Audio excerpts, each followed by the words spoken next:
I just broke up with my boyfriend about 4 months ago, and I'm happy that happened, but I'm just wondering if I'm kind of interested in kind of you've talked about cross-current vibrations, like, I think, it'd be really great to meet somebody new, but I have comprehensive exams, so maybe this isn't, maybe I shouldn't even be focusing on meeting somebody new.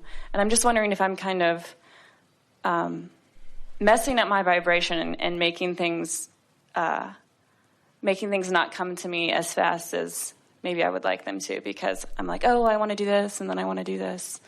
And we think you're overthinking all of this, but the most important thing that we want you to hear, and most often our physical friends are not really aware of this, and that is, you're not just now creating this future relationship, or this future relationship that dovetails into the broader spectrum of your entire life. You're not just now saying, oh yeah, I want that, and creating it.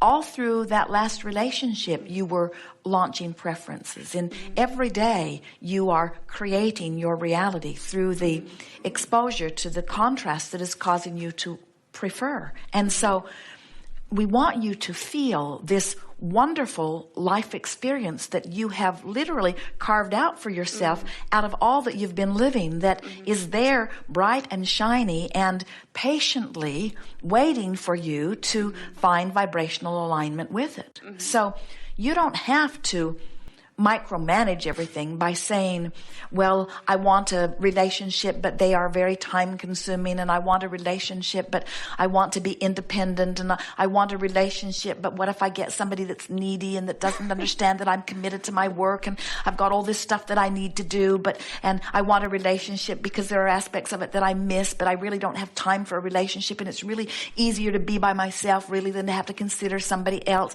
And we say, yeah, it's kind of convoluted. But when you realize that all that you've been living has caused you to say, I want some of that, and I want some of that, and I want some of that, and I want some of that, and I want some of that, and Source knows what all of that is and is calling you toward it, then you can relax and say, my life is always working for me, and I don't have to figure all of this out. Because the thing that we really want you to hear is that this picture of your life experience that you've been contributing bit by bit is a very clear picture of a life that feels wonderful in all ways. And so you don't have to specifically identify the aspects of your life that you are walking toward. You just have to feel good while you're holding the thought. So for example, as you think about how you're sort of enjoying your freedom, you've been launching rockets about that, but as you think about enjoying your freedom, you could fork toward a wonderful relationship, or you could fork in opposition, because sometimes when you think about the freedom that you want, you're really thinking about how hard it is to compromise in a relationship. And you can tell by the way you feel which end of that stick you've got activated, you see. So what we want you to, just for a few days, focus upon is not trying to make your life work, but letting the life that you've already created work, which means you don't have to keep saying what you want. You just have to think thoughts that feel good while you think them. So all of this, you might be thinking about this dissertation that you're writing. And if you're thinking about it and feeling eager, you're in alignment. If you're thinking about it and feeling frustrated that you haven't gathered enough information, you're not in alignment. If you are saying to yourself things like, there's plenty of time and it'll all come together just at the right time, those are words that bring you in alignment. If you say, oh, I'm under time pressure and there isn't enough time, then you're not in alignment. If you say, I'm looking forward to a delicious relationship, you're in alignment. If you say, I really didn't like the last relationship I had and how it ended, you're not in alignment. And what we want you to understand is that you can mess up your energy and not even be on the subject. In other words, you don't have to specifically figure out how you're going to dovetail the dissertation and the new relationship. You just have to feel good when you think about either one of them, and the universe will orchestrate the perfect combining of all of that. If you worry about not enough time, the partner that you attract will be someone who's very needy and wants a lot of attention and time from you, who brings with him a long list of things that he wants you to do, you see. But if you feel in alignment relative to that, that, you will bring someone who is very self-sufficient, who appreciates how good it feels when you're together, but easily allows you to do the things that you need to do. In other words, when the thoughts that you choose on any subject that you choose them, as we said earlier, is you've just practiced forking yourself into a good feeling place when you think about money, when you think about relationships, when you think about your dissertation, when you think about where your criminology degree is taking you. In other words, as you just keep forking, then what happens? You just keep rendezvousing with this wonderful life that you've been creating for much longer than you even know, you see. You can feel when you're moving toward it. And suddenly there's someone standing before you, whether it's a job opportunity or whether it's a relationship opportunity, and you can just feel the enthusiasm that is within you that is letting you know, man, this is a match to so much that I've been wanting. You don't want a partner that's a match to some aspects. You want a partner that's a match to many, many, many aspects. And you fine-tune that by just forking your way into the best feeling corner on subject after subject all day, every day, you see.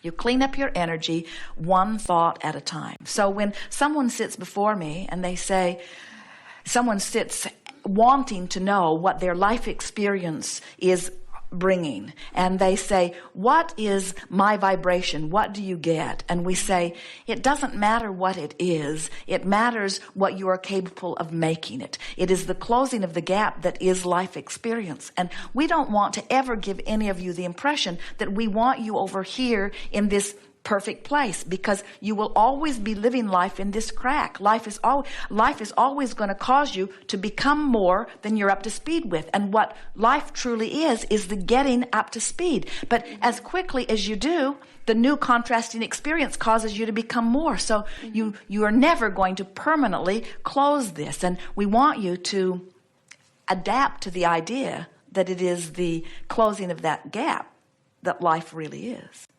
If you were going on vacation, you say, I'm going to go to this city and this city and this city and this city and this city, and then I'll come back home. And so many of our human friends in their very objective thinking would say, wait, my final destination is home and I'm already home. Why go? I think I'll just check vacation off my list. Vacation accomplished. And we say, you don't go on the vacation to get it done. You go on the vacation for the fun, for the insight, for the stimulation, for the fun of it. And you came into this life experience for the fun of it. And so your movement toward your degree and toward your work and toward the books that you will write and toward your lovers, all of that is closing of gaps for the fun of that evolution, not for the completion of it, for the fun of it, because you'll never be complete. There will never stop being another thing that sprouts up for you, you see. Thank you. I just have one little question left. I've heard you say that when you feel goosebumps, when you read things or you listen to things, that's some sort of signal that maybe what you're listening to is in alignment with where you are, or that person is from your same energy source. And there's one musician in particular that they're the only I listen to their songs, and it's the only songs that I feel goosebumps. And I was just wondering what that was about. Is that just like the lyrics resonate with me, or they're from the same energy source, or? Well, with that sensation, that thrill that you're talking about, we like to say that is the sensation of energy and motion. And to be really fair about it, you can get that sensation as you come into alignment swiftly because of something you're focused upon. You can also get that sensation as you come out of alignment. In other words, that you know those shivers that make you feel sort of creepy. It's sort of the same sort of thing. In other words, it's the coming out of alignment because of what I'm projecting, and then there's the coming into alignment. And so you make that distinction, and of course this is the coming into alignment that you're talking about. But the reason that we like to say that it is about energy and motion is because those shivers have to do with these 2 points of vibrational relativity. In other words, anytime you focus and you swiftly come into alignment, that's what you're going to feel, which means if you're tuned in, tapped in, turned on, and feeling really wonderful, and you turn that music on and you're already in alignment, then you don't have that sensation of coming into alignment. So it is the sensation of coming into alignment, really, that you are identifying there. Okay. Sometimes Esther will be in a restaurant or someplace, and she will think something or speak something complimentary and really mean it about someone and shivers will come through her. And she smiles and acknowledges two really important things.